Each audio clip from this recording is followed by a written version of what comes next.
বন্ধুরা, রথের দিনে একটু বেরিয়েছিলাম, সেই ব্লগটাই তোমাদের সাথে একটু শেয়ার করছি। দেখো, পথে যেতে যেতে রথও বেরিয়ে পড়েছে।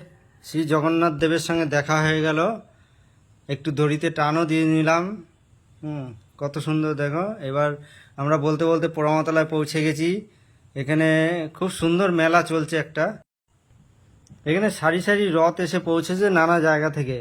ভক্তদেরও প্রচুর ঢল নেমেছে। এখানে তিল ধরনের জায়গা নেই। দেখো বন্ধুরা, কত সুন্দর লাগছে পরিবেশটা।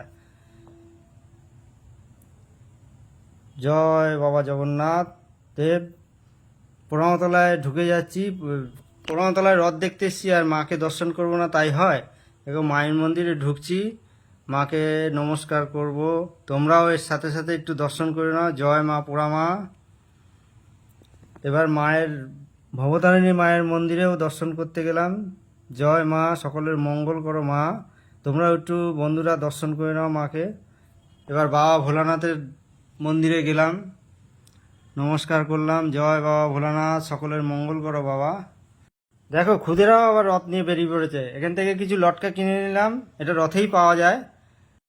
বন্ধুরা, জগন্নাথ দেবের একটু দর্শন করে নাও। এইবার আমরা জিলেপি নিয়ে নিচ্ছি একটু। আজকের ভ্লগটা বন্ধুরা এই পর্যন্তই, আবার অন্য ভ্লগে দেখা হবে। টাটা।